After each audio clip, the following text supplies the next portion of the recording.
దేవుని నామానికి మహిమ కలుగును గాక. కూడా వచ్చింది అందరికి వందనాలు. 34వ కీర్తన 4వ వచనం. నేను యెహోవా యొద్ద విచారణ చేయగా ఆయన నాకు ఉత్తరం ఇచ్చెను. నాకు కలిగిన భయములన్నిటిలో నుండి ఆయన నన్ను తప్పించెను. ఈ రాత్రి వాక్యాన్ని మనం శ్రద్ధగా విందాం. భక్తుడు ఒక మాట సాధించాడు, నాకు కలిగిన భయములన్నిటిలో నుండి ఆయన నన్ను తప్పించాడు. ఈరోజు ప్రతి మనిషి భయంతో బ్రతుకుతాడు. భయం లేని వ్యక్తి ఎవరు? ఏదో ఒక భయం ఉంది కదండి. భయం అనేది ఒకటే కానీ ఇంట్లో సమస్యలు బట్టి వచ్చే ఆ భయాలు అనేక రకాలుగా ఉన్నాయి. ఇప్పుడు కొంతమందికి ఏమో ఈఎంఐ ఏంటి, ఈఎంఐ ఆయమ్ఐ కదండి. ఆయమ్మాయిని బట్టి మరి ఉండే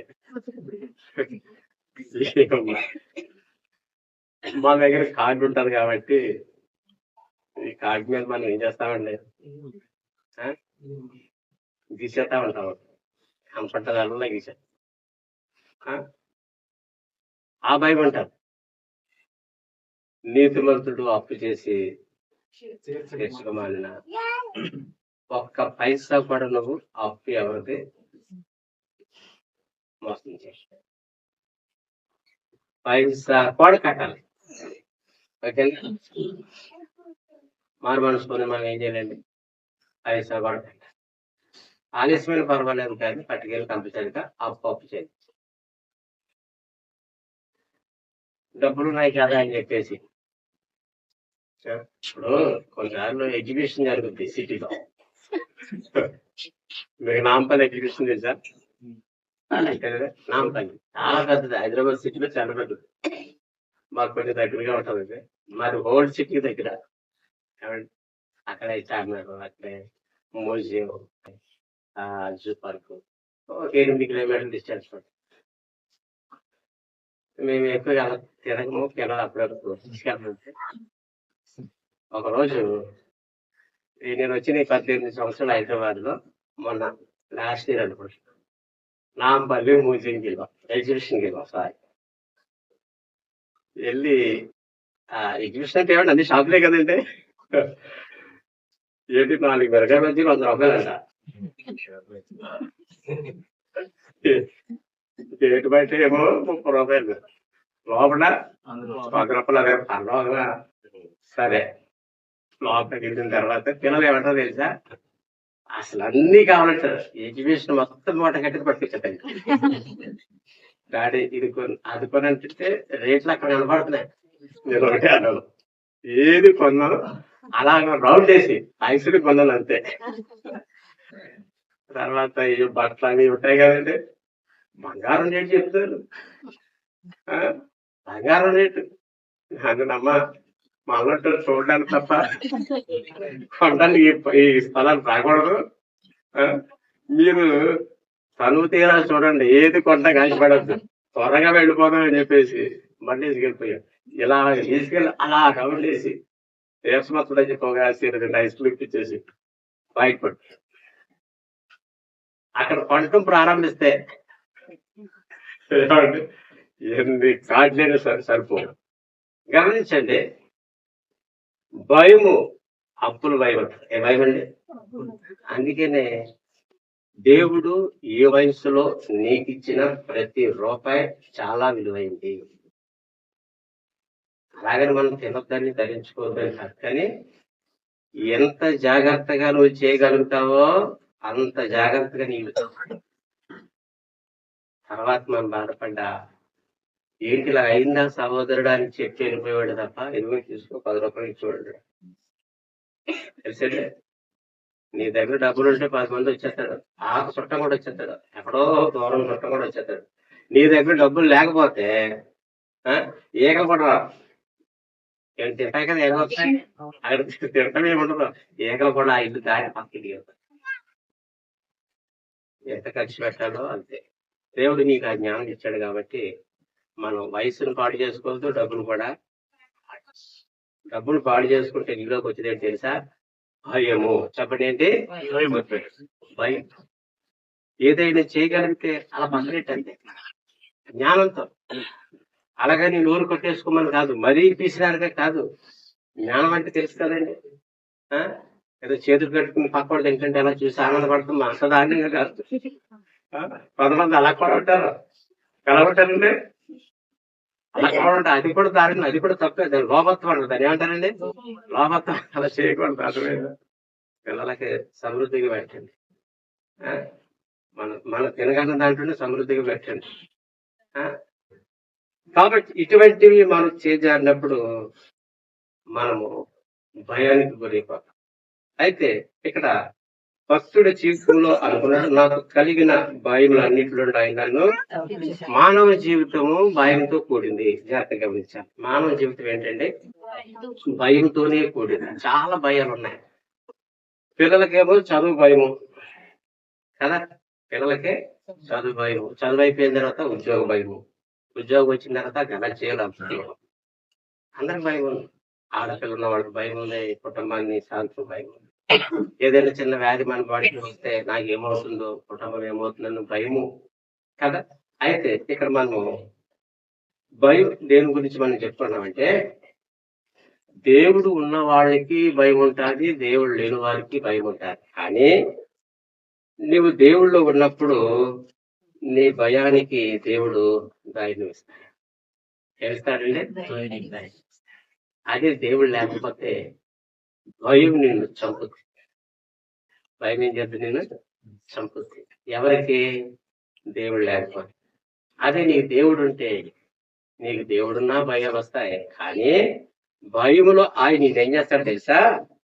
34:18. విరిగిన హృదయము గల వారికి యెహోవా ఆసన్నుడు, నలిగిన మనసు గల వారిని ఆయన రక్షించును.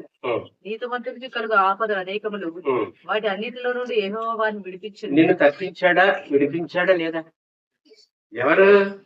దేవుడు కాగలిగిన జనుడు దాన్ని కదా. నీతిమంతునికి కలుగు ఆపదలు అనేకములు అంటే మారు మనసు పొందిన కష్టాలు వస్తాయి, శ్రమలు వస్తాయి, వ్యాధులు వస్తాయి, రావాలి కాదు. కానీ వాటన్నింటిలో నుండి తప్పించేవాడు ఆయనే. మరి నీకు దేశంలో దేవుడు లేకపోతే నీకు ఎవరు సాయం చేస్తారు? ఎవరు సాయం చేయగలరా? ఎవరన్నా నీకు అర్థం చేయగలరా?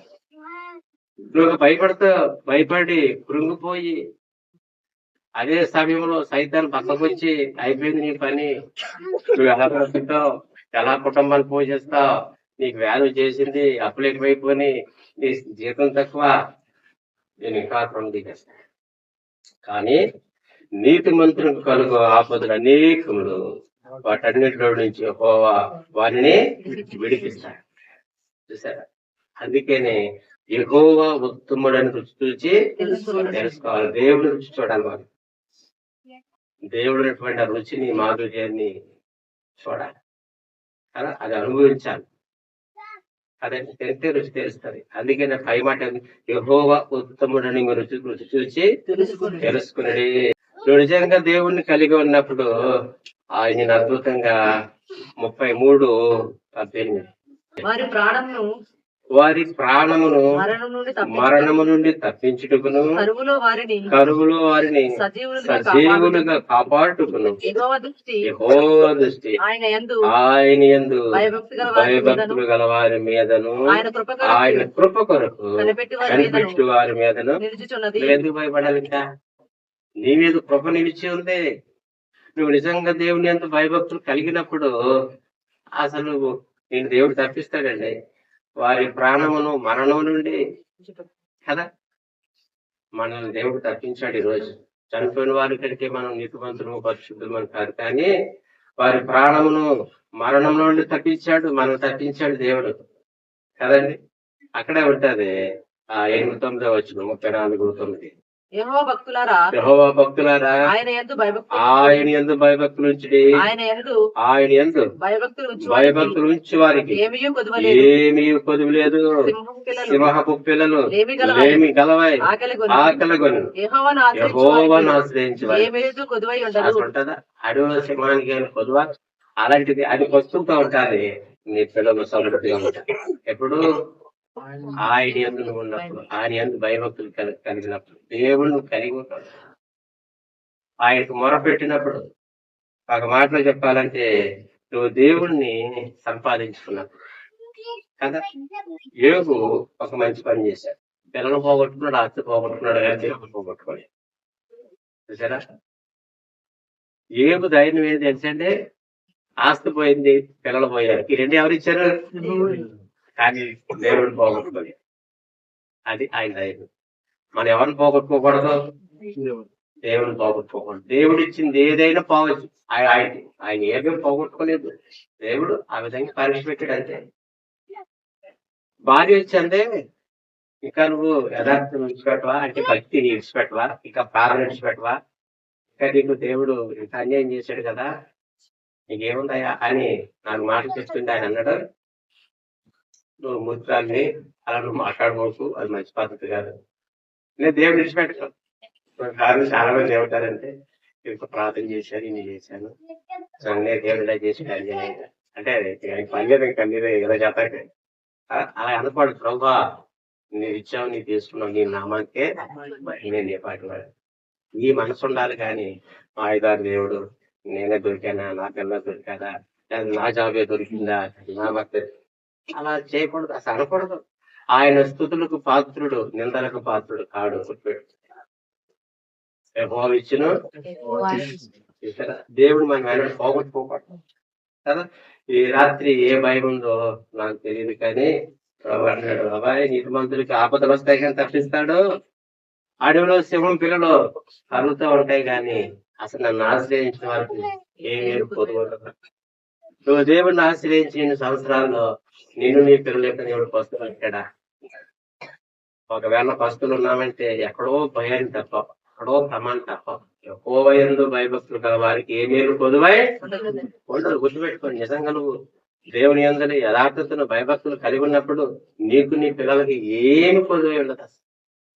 అసలు నువ్వు అనుమానం పడే ప్రసక్తి లేదు. నీ ప్రాణాన్ని ఆయన కాపాడుతాడు. కరువులు నేను సజీవులుగా ఆవించినాడు కదండి. కరోనా మనకి ఈ జనరేషన్ లో కరోనా మనకు ఒక పీడకాలం అయిపోయింది కదండి. 100 సంవత్సరాల దాకా అది రాకూడదు, కానీ 100 ఏళ్ళకోసారి ఇటువంటివి వస్తాయి. కలర వ్యాధులు ఏంటివి, ప్లేగు ఇటువంటివి 100 ఏళ్ళకోసారి వస్తాయి. 100 ఏళ్ళు బ్రతుకు తెస్తుంది. ఈ జనరేషన్ లో మన కరోనా పీడకాలు లాంటిది అదొక భయం కలిగించి, నేను ఆ కరోనా టైంలో ఒక రోజు బండి వేసుకుని షాపులో వచ్చేసాను. నేను రోడ్లు మనుషులు లేరు, అసలు పోలీసులు తప్ప ఎవరు లేరు. మొత్తం మీద ఎందుకు వచ్చేసాను నేను. ఏమంటే పోలీసులు వచ్చేటప్పుడు వచ్చేసాను, కానీ వెళ్ళేటప్పుడు మాత్రం ఉప్పల్లో ఆపేసాను. నువ్వు వెళ్తా వీళ్ళేదో ఆపేశారు. సాయంత్రం 7 గంటలకి అక్కడక్కడే తిరుగుతున్నాను. మొత్తం మీద ఇంటికి క్షేమంగా వెళ్ళిపోయాను. ఒక భయంకర ఇంత బిజీగా ఉన్నటువంటి మహానాయకంలో మనుషులు కనపడకపోతే ఏమైపోయింది పరిస్థితి.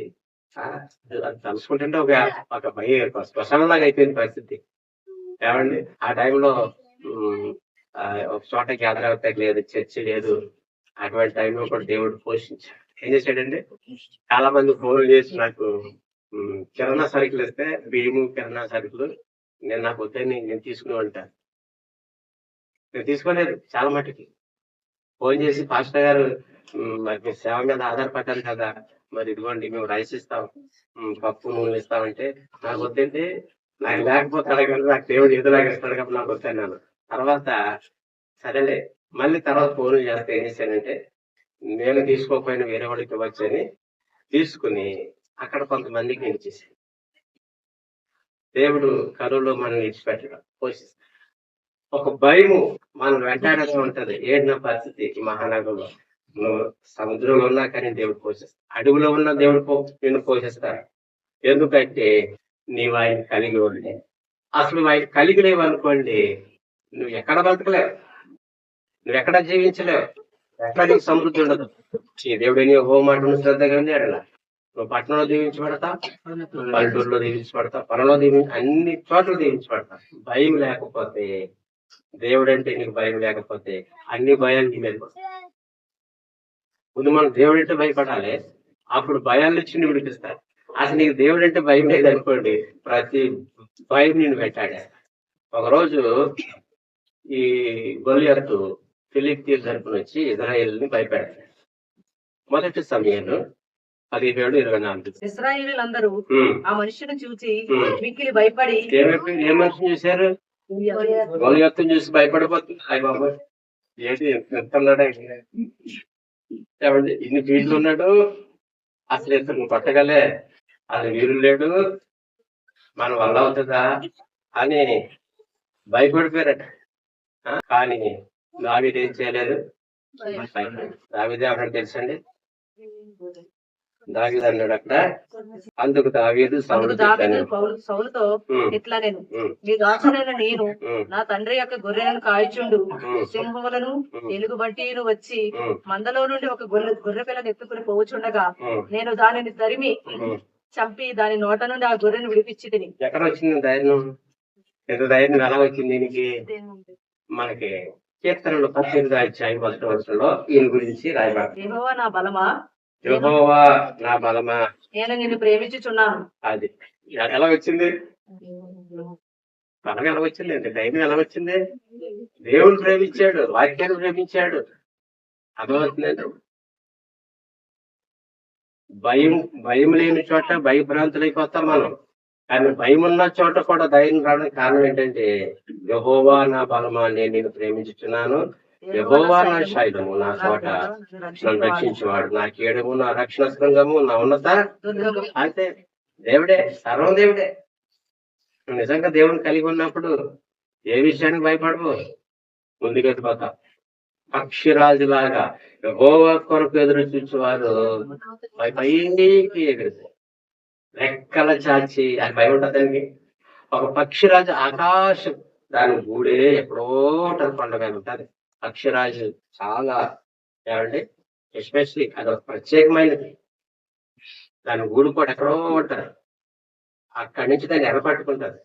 అక్కడి నుంచి అది కొన్నిసార్లు విమానంతో కూడా ప్రయాణం చేస్తుంది. దానికి ఆధారం దాని రెక్కలే దాని బలం. మన దావీదు యొక్క బలం ఏంటంటే దేవుడే. నువ్వు దేవుని కలిగి ఉన్నప్పుడు నేను భయాలు ఏమి చేయను, దేనికి భయపడవు. అదండి, యేసు ప్రభు లేని వ్యక్తే మొదట మరణానికి భయపడాలి. చచ్చిపోతాను, చచ్చిపోయిన తర్వాత నరకానికి వెళ్ళిపోతాను, ఈ భయం. అర్థమవుతుందండి. మారు మనిషి అడగండి, నీకు చావంటే భయం అంటే భయపడ్డాడు, చచ్చిపోయింది అంటే నరకానికి వెళ్ళాడు. చూసారా, భయం ఉంది. మరి మారు మనిషి పొందిన భయం ఏంటంటే, మరణం అంటే. కాబట్టి భయమా? దేవునికి ఉండటానికి. ఒకవేళ మరణం అంటే భయం అంటే ఎక్కడో మన లోపం ఉందంటే. ఏ భయం ఉందో ఈ రాత్రి పరీక్షించుకో. మరణ భయమా, ఆర్థిక ఇబ్బందిరా, లేవా, నేను ఒంటరిగా ఉన్నాను, నేను బాలకింటాను, ఇది ఏ ఉండకూడదు. యెహోవా నా బలమా.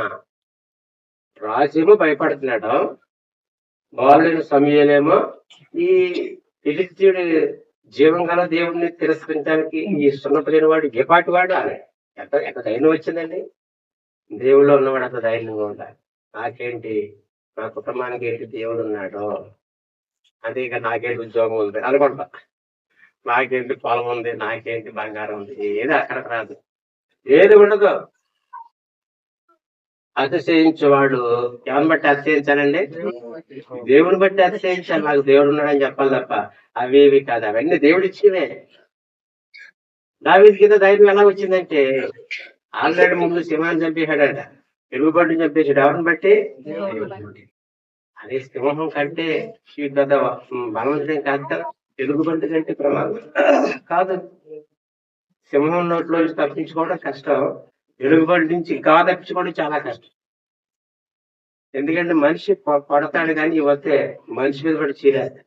మృగాలు కదా అవి, అండి వైల్డ్ యానిమల్స్ కదా అవి, వాళ్ళకి సెంటిమెంట్ ఉండదు. అలాంటి దాన్ని చంపాలి. ఇవంతా ధైర్యం. దేవుడే ఆయన ధైర్యం కదండి. ఆయన నీకున్న భయములన్నింటినీ ఏం చేస్తాడా? ప్రజలు అతను చూసి భయపడ్డారంట, ఫిలిష్తీయుని చూసి, గొలియాతుని చూసి. కానీ దావీదు భయపడ్డాడు, రాజు సహితం భయపడ్డాడు. ఎందుకంటే దావీదు అన్నాడు, యుద్ధము గెలవాలి. నువ్వు నిజంగా యథార్థవంతుడివై భయం కలిగి ఉన్నప్పుడు నీకు దేవుడు ఏమీ వచ్చాడు. నేను ఎన్నో దేవుడు విడిచిపెట్టాడు కాదండి. చూడండి యెహోషువ 6:14. అట్లు రెండవ దినమున చదవండి. మరొక మారు పట్టణం చుట్టూ తిరిగి పాళెములకు మరలా వచ్చిరి. 6 దినములు వారు అలా 6 దినముల వారు అలాగే చేయవచ్చు. 7వ దినమున వారు ఉదయం చీకటితో నిలిచి 7 మార్లు ఆ ప్రకారముగానే పట్టణము చుట్టూ తిరిగిరి. ఇప్పుడు 20 చదవండి. యాజకులు బోరలు ఊదగా ప్రజలు కేకలు వేసిరి. ఆ బోరల ధ్వని ఉన్నప్పుడు ప్రజలు ఆర్భాటముగా కేకలు వేయగా ప్రాకారం కూలేను. ఏం కూలిపోయింది? ప్రాకారాలు ఆగలేదు. మన ముందు ప్రాకారం మనకున్నటువంటి కొన్ని సమస్యలు మనకు ప్రాకారంలో ఒక బాధ్యత ఆగలేనేమో భయమే కదా. ప్రాకారం అంటే ఏంటి? జయించాలంటే ప్రాకారం కూలిపోవాలి. కొన్నిసార్లు మనకి గొలి ఎత్తలంటే ఆడుకోబడ్డా అయ్యి బాబు ఎత్తనే అదో భయము మనుషులకి సమస్య. ఇప్పుడు ఎరుకో గోడలు పెద్ద సమస్య. దేవుని బిడ్డలకు సమస్య లేదు అని వాక్యమాట. దేవుని ప్రజలకి ఏది సమస్య కాదు, ప్రార్థన చేయకపోవడమే సమస్య అంతే, ఇంకేం కాదు. చూడండి, అది దేవుని బిడ్డల సమస్య. సముద్రం సమస్య. చూడండి, సముద్రం కూడా దారిచ్చి అలాంటి లోపలికి వెళ్ళండి. ఎరుకో గోడలు కూడా చెక్క ముక్కలైపోయి లోపలికి సన్నగా ఎత్తేసారు వాడు. నీకున్న భయములన్నీ ఏ భయం? అది ప్రాకారములు, అడ్డుబండలు, సమస్యలు. ఇది ఎలా పోతుందో ఎలా పోతుంది? ఆర్భాటం చేసి కేకలేసి బోర్లు దారు. ప్రార్థన, విశ్వాసం ప్రపన్నాడు. మొదటి రోజు ఒకసారి తిరగండి. అలాగా 6 రోజులు 6 సార్లు, 6 రోజు 7 సార్లు తిరగండి. అదే కదా మనం చదువుకున్నామాట. అంతే, ప్రజలు కేకలు వేయండి, బోర్లో పోదండి, యాజకులు బోర్లో పోదండి, ఆర్భాటం చేయండి, అంతే. ఏమి చేయదు.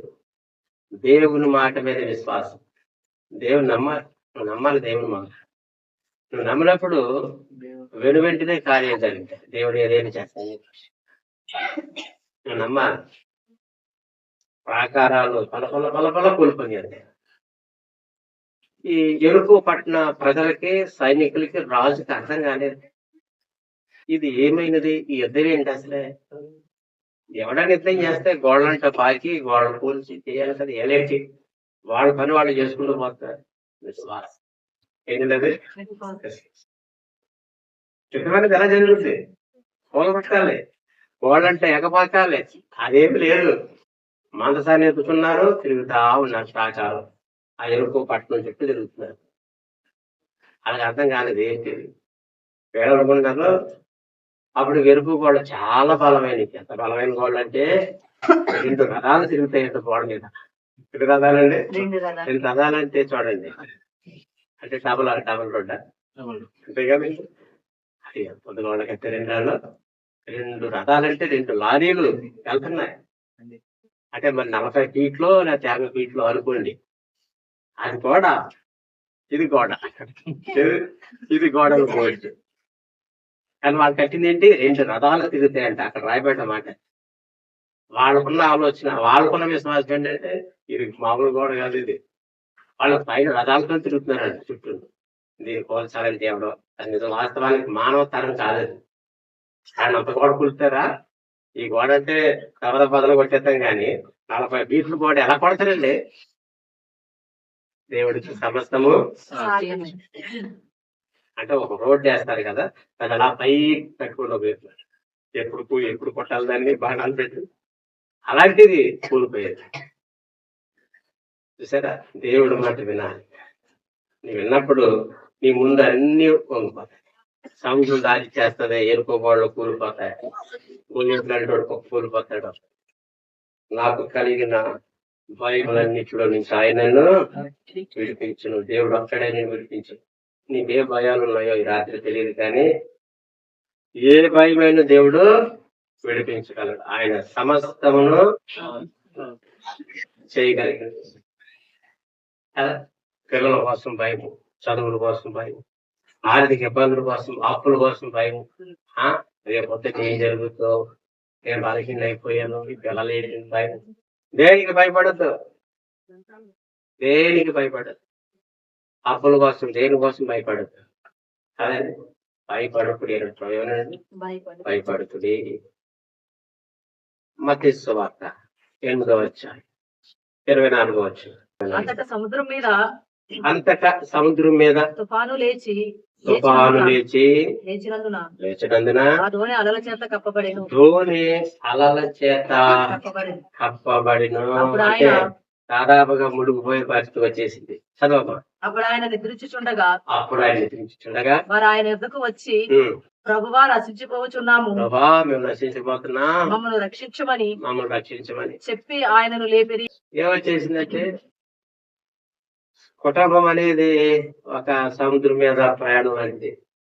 కొన్నిసార్లు అలలు పడవలు వచ్చేస్తానికి ప్రయత్నం చేస్తారు. జాగ్రత్త. ప్రార్థన సిద్ధపాటు కలిగి ఉండాలి. ప్రార్థన లేదండి ఎవరికి పెరుగుకుండా అయిపోయారు. యేసు ప్రభుతో ఉన్నారు కానీ భయం వేసేసింది. కొన్నిసార్లు మనం ప్రార్థన చేస్తా ఉంటామా, కొన్నిసార్లు మనకు అనుమానం ఉంటుంది మనసులో, అవిశ్వాసం. ఇది సాధ్యమేనంటావా, జరుగుతుందంటావా, ఏదో చేశాము. సృష్టికర్త పక్కన ఉన్నాడు, సృష్టికర్త పడవలో ఉన్నాడు, ధోనిలో. సముద్రం మీద తుఫాను వేసింది. నేను ప్రభా నశించిపోతున్నాను ప్రభా. ఎంత అవిశ్వాసం అండి. ఏది దేవుడిని పక్కగా ఉంటే నశించిపోతావా? అప్పుడు సుప్రభు ఏమన్నారు, అల్ప విశ్వాసులారా ఎందుకు భయపడుచున్నారా? అదేంటి మీ భయం ఏంటయ్యా? ఏంటి భయం ఏంటి అసలు? ఎంత ఏంటి మీ విశ్వాసం ఏంటి? ఎంత అల్ప విశ్వాసం? తగ్గుతో తగ్గదో ఏమైపోతుందో ఏంటి పరిస్థితి? భయం భయం భయం. భయం నుంచి తప్పించేవాడు ప్రభు. అల్ప విశ్వాసం ఎందుకు భయపడుతున్నారు? నీ జీవితం అంతా భయమే. ఏమైపోతుంది ఏంటో అంతా భయం ఉందండి. పెళ్ళైపోతుందో పిల్లడు ఏమైపోతుందో ఏంటి చదివితే పెళ్ళి కోసము, దానికోసం, దీనికోసం. సరే ఇప్పుడు అంతా భయమే. ఇప్పుడు హార్ట్ అటాక్ బాగా వచ్చేది. ఏమొచ్చేది కాదు, అది ఏ నొప్పినాయి కదా బాబోయ్, హార్ట్ అటాక్ అంటవా కదండి. ఒకప్పుడు తరచుగా ఉండి ఎప్పుడో తక్కువగా ఉండేవి అరుదుగా. ఇప్పుడు ఏంటంటే హార్ట్ మనకు కూడా భయమే వేస్తాయి బాబు. ఏంటి పరిస్థితి చూడండి, ఎటువంటి భయాల చేత మనుషులు నింపబడ్డారు. కానీ నాకు కలిగిన భయములన్నిటి ఆయన నన్ను, భయం ఉంటుంది, నాకు భయమే కదండి. భయమే మనిషి ఎవరు? కానీ మనం తప్పించేవాడు ఆయనే. నీ పాదములకు రాయి తగలకుండా ఎత్తుపెట్టువాడు ఆయనే. చూసారా? ఆయన లేకపోతే మనం భయపడ్డా ఇంకేం లేదు, అంత అయిపోయినట్టు. నువ్వు దేవుడిని కలిగి లేకపోతే కష్టమే. ఏం జరుగుతుందో నువ్వు చెప్పలేవు. అసలు నీ కుటుంబం ఏమవుతుంది చెప్పలేవు. ఆ పడవ మునిగిపోద్ది అంతే. యేసు ప్రభు అందులో లేకపోతే ఆ పడవ ఏమవుతుందండి? నావా సముద్రంలో ఏమవుతుంది?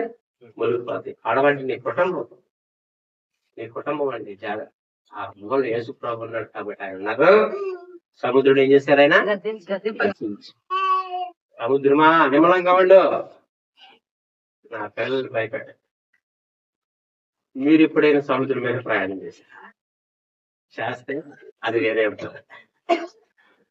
సముద్రం మీద ప్రయాణం చేసినప్పుడు వచ్చిన అలలకి అది సరిగుండకపోతే తెలుసుంటే, నేను ఎప్పుడు చేయలేదు కానీ కొంచెం యూట్యూబ్ లో చూస్తాం కదా, ఏం కష్టమైపోతుంది. కంటి చూపు మేరలా కనపడుతుంది సముద్రం. ఏమైనా చేశారు మీరు ప్రయాణం? చేస్తే ప్రశాంతంగా ఉన్నప్పుడు ఓకే, కానీ తుఫాన్ చేసినప్పుడు చూడాలి. పరదేశులు అన్నట్టే ఉంటారు. అలా మానవులు కాబట్టి ప్రభా మేము నశించిపోతున్నాం, మేము నశించిపోతున్నాం అన్నప్పుడు అల్ప విశ్వాసనారా అని దేవుడు సముద్రాన్ని. నీకున్న భయం ఏంటి? ఆయన లేకపోతే నీ జీవితం అంతా భయపడుతుండవచ్చు. నీ భయం నుంచి ఆయన దర్శించాలంటే నీ ధోనిలో ఏసై ఎవరుండాలండి? నీ ఇంట్లో ఏసై ఉంటాడు కదా. నీ ఇంట్లో వేసుకో. ఒకరోజు నాకు మా పాపకి టైఫాయిడ్ ఫీవర్ వచ్చింది. నాకు టైఫాయిడ్ వచ్చింది, మా పాపకు కూడా టైఫాయిడ్ వచ్చింది. ఇంకా మేమిద్దరం ఏం చేసామంటే చిన్న హాస్పిటల్కి వెళ్ళాం. చిన్న హాస్పిటల్కి వెళ్తే మా ఇద్దరికి సిలిండర్ బాటిల్ పెట్టేశారు. ఆమెకు పక్కన చిన్నది, నాకు పక్క మీద పెట్టేశారు. ఇక మా సులోచన మా చిన్నపిల్లలు ఇంట్లో ఉన్నారు, వాళ్ళకి తెలియదు. ఆవిడ ఫోన్ చేస్తున్నాయి, ఇంతసేపు నేను కొత్త మీరు అంటుంది ఆవిడ. మేము ఉదయకాలమే బ్లడ్ టెస్ట్ చేసాం. వాళ్ళు టెస్ట్ వచ్చిన 2 గంటలు ఫోన్ చేస్తే ఈవినింగ్ వెళ్ళాం.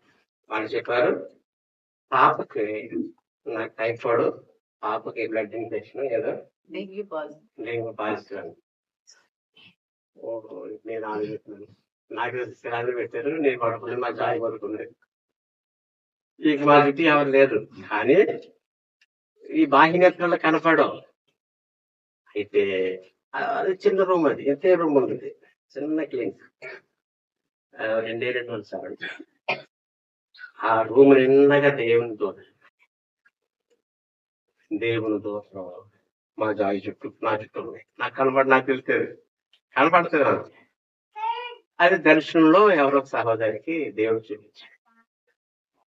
ఆ చిన్న క్లినిక్ లో దేవుని తోడు.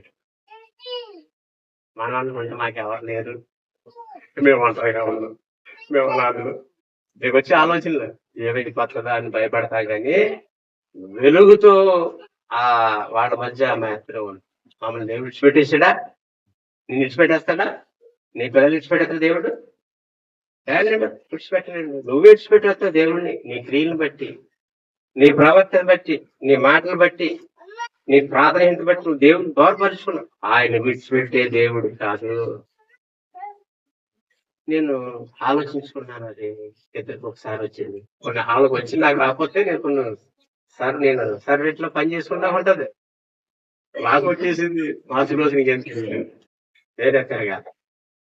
తర్వాత ఇక్కడ తీసుకొచ్చేసాడు అనుకోండి. అప్పుడు అనుకున్న ఎవరు లేదని మేము తలంచినప్పుడు దేవుడు తన దూతలను పంపాడు. ఇష్టపడతాడా దేవుడు? ఆయన భయాన్ని నుంచి ఆయన మనల్ని నిన్ను విడిపిస్తా. నిన్నెన్నడు విడవడు, ఆయన ఎడబోయే దేవుడు కాదు. నువ్వు భయపడవలసిన పని లేదు. ఏ విషయంలోనూ నేను ఒంటరిగా ఉన్నాను, మా జీవితం మాకు సరిపోవడం లేదు, మాకు వచ్చే చిన్న సాలరీ అంత. 2 రెట్లు 2 చేపలు 5 రొట్టెలను దేవుడు 12 గంపలు, 5,000 మంది తినగా 12 గంపలు. నీ జీతాన్ని దేవుడు దీవిస్తాడు, నీ రెక్కల కష్టాన్ని దేవుడు దీవిస్తాడు, నీ పిల్లలు వృద్ధులోకి తెస్తాడు. యెహోవా నా బలమా అంటున్నాడు భక్తుడు. నీ బలం ఎవరై ఉండాలి? దేవుడై ఉండాలి. నువ్వు మారు మనసు పొందాలి, రక్షణ పొందాలి, పాపం ఒప్పుకొని విడిచిపెట్టాలి. అప్పుడు ప్రభు నీతో సర్వదా ఉంటాడు. ఇప్పుడు తుఫాను నిమ్మలమాయను, చెప్పండి ఏమైందండి? నిమ్మలం. యేసు ప్రభు వారు ఎక్కడుంటే అక్కడ నిమ్మలం ఉంటుంది. మీ ఇంట్లో నిమ్మలం ఉంటుంది. పాపం ఎక్కడుంటుందో అక్కడ సమస్యలు ఉంటాయి, ఒత్తిళ్ళు ఉంటాయి, ఇరుకులు ఉంటాయి. ఈ రాత్రి నీకున్న భయం నుంచి విడిపించేవాడు ఆయన. నీతిమంతుడు ప్రార్థన చేసుకుని ఎన్నో శ్రమలు వస్తాయి, కానీ నువ్వు ఆయన ఎందుకు భయభక్తులు ఉంచినప్పుడు నీకు నీ పిల్లలకి ఆయన ఏమీ తక్కువ చేయడు. ఏ విషయంలో నువ్వు అవిశ్వాసానికి చోటు ఎందుకు? అల్ప విశ్వాసం ద్వారా ఎందుకు భయపడుతున్నావు? అల్ప విశ్వాసం ఎందుకు భయపడుతున్నావు? ఏమైనా ఆకాశ పక్షులు చూడండి, అవి విత్తవు కొయ్యవు, ఆయనను పరలోకపు తండ్రి వాటిని ఏం చేస్తున్నాడు? పోషించుచున్నాడు. నేను పోషించేవాడు ఎవరండి? ఆయన. నీ విశ్వాసాన్ని కాపాడు. నీకు భయాలు వస్తాయి, నీకు ఎవరిని టెన్షన్ కలిగించేటువంటి వార్తలు వినపడతావంటే భయపడి. నీతి మందులకు అనేకమైన ఆపదలు వస్తాయి, వాటన్నిటి నుంచి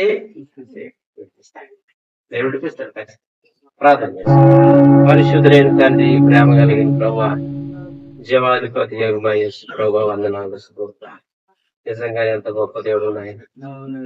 మిమ్మల్ని ఆశ్రయించిన వారు అన్నట్టు స్థితిలో ప్రభువా. కాబట్టి దావీదు జీవితం నేను అద్భుతాలు చేశాను ప్రభా. నిజమే, రాజు భయపడిపోయాడు నాయన, దావీదు భయపడలేదు, యెహోషువ భయపడలేదు. ఎరుకోవాడు చూసి నీ మాట చూసి నిజమే ప్రభా, మా ముందు ఎరుకున్నట్టు సమస్యలు ఉంటాయి, గొలియతలంటి అడ్డుబండలు, ఆటంకాలు ఉంటాయి. ప్రతిదాన్ని కూల్చేవాడు నీవే ప్రభా. కుటుంబం అనే మా సంసార జీవితాలు తుఫాన్లు చెలరెక్తాయి, అవి నామను ఉంచడానికి ప్రయత్నం చేస్తాయి. మా ఇంట్లో మీరు ఉన్నప్పుడు నిమ్మలం అయిపోతున్నాయి, మీరు లేకపోతే మునిగిపోతాం. మనుషులకు అందనంత లోతుగా మునిగిపోతాం. కానీ ఆ దోణిలో మీరు ఉన్నప్పుడు సముద్రాన్ని మీరు గద్దించి వారి అవిశ్వాసాన్ని మీరు స్థిరపరిచారు, సరి చేసి.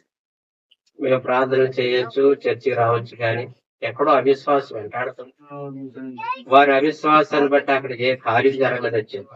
నమ్మటం నీ వల్ల తినము వాళ్ళకి సమస్త సాధ్యం.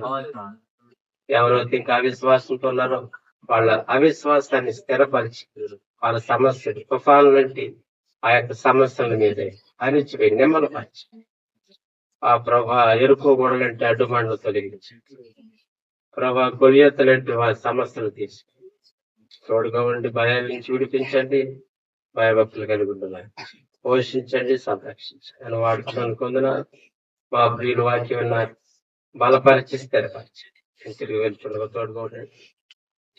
మా ప్రభా తీసుకొచ్చిన ప్రియులు కొంతమంది ఎంప్లాయీస్ ఉన్నారు, వారి జాబులు దీవించండి, చేతి పనులు దీవించండి, స్టూడెంట్స్ దర్శించండి, చక్కటి చదువులు ఇవ్వండి, బలహీనలు ముట్టు స్వస్థపరచండి, శరీర వ్యాధుల నుంచి విడిపించండి, అప్పులు రుణాలన్నింటినీ విడిపించండి, కాపాడండి. సంఘాన్ని అంచులంచులుగా లేవనెత్తి దీవించి ఎవరికి ఏ భయం ఉందో వాటన్నిటి నుంచి విడిపించి సహాయం సంఘమంత్రం దీవించి ఆశీర్వదించి మహిమంతా మీరు పొందుకో. యేసు గొప్ప నామం ఆమె. మన తండ్రి దేవుని ప్రేమ, యేసుక్రీస్తు వారి కృప, పరిశుద్ధాత్మక విశ్వాసం సదాకాలం తోడే. ఆమె. అందరికి వందనాలు.